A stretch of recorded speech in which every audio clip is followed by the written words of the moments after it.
Australia दुनिया के सबसे बड़े देशों में से एक है। साइज में लगभग इंडिया से भी बड़ा और करीब करीब यूनाइटेड स्टेट्स के बराबर। ये देश नेचुरल रिसोर्सेज से भरा हुआ है, इकोनॉमिकली स्ट्रांग है और पॉलिटिकली स्टेबल भी। फिर भी सवाल ये उठता है, ऑस्ट्रेलिया एक ग्लोबल सुपर पावर क्यों नहीं है? सबसे पहली वजह है पॉपुलेशन। ऑस्ट्रेलिया की आबादी सिर्फ लगभग 87 मिलियन है, जो कैलिफोर्निया से भी कम है। ज्यादातर लोग कोस्टल सिटीज में रहते हैं, जबकि देश का इंटीरियर हिस्सा काफी हद तक खाली है। इतनी छोटी पॉपुलेशन के साथ large scale industries, cutting edge technology और मैसिव मिलिट्री बिल्ड करना मुश्किल हो जाता है, जो किसी भी सुपर पावर के लिए जरूरी होते हैं। इकोनॉमिक पॉइंट ऑफ व्यू से देखें तो ऑस्ट्रेलिया दुनिया के रिचेस्ट कंट्रीज में से है पर कैपिटा बेसिस पर, लेकिन इसका major income source raw materials हैं, जैसे आयरन और कोल गैस और एग्रीकल्चर। ये सेक्टर्स स्टेबल इनकम देते हैं, लेकिन वो इनोवेशन ड्रिवन टेक या मैन्युफैक्चरिंग पावर क्रिएट नहीं करते, जो चाइना, यूनाइटेड स्टेट्स या जर्मनी जैसे देशों को आगे ले जाती है। एक और इम्पॉर्टेंट फैक्टर है ट्रेड डिपेंडेंस। ऑस्ट्रेलिया के एक्सपोर्ट्स का बड़ा हिस्सा चाइना खरीदता है। इससे इकोनॉमी को स्टेबिलिटी मिलती है, लेकिन साथ ही रिस्क भी बढ़ जाता है, क्योंकि अगर रिलेशंस खराब हो जाएं तो ट्रेड पर तुरंत असर पड़ सकता है। मिलिट्री के केस में ऑस्ट्रेलिया एडवांस्ड है, लेकिन स्केल छोटा है। ये मेनली अपने रीजन की सिक्योरिटी पर फोकस करता है,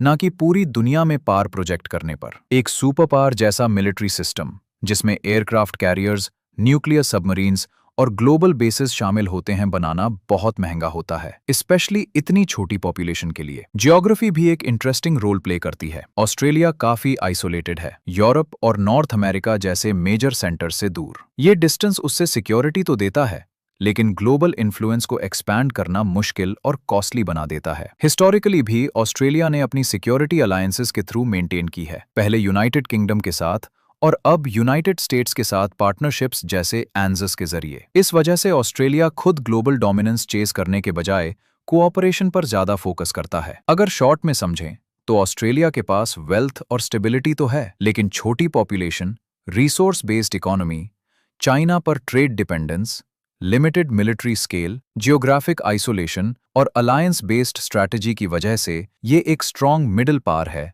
लेकिन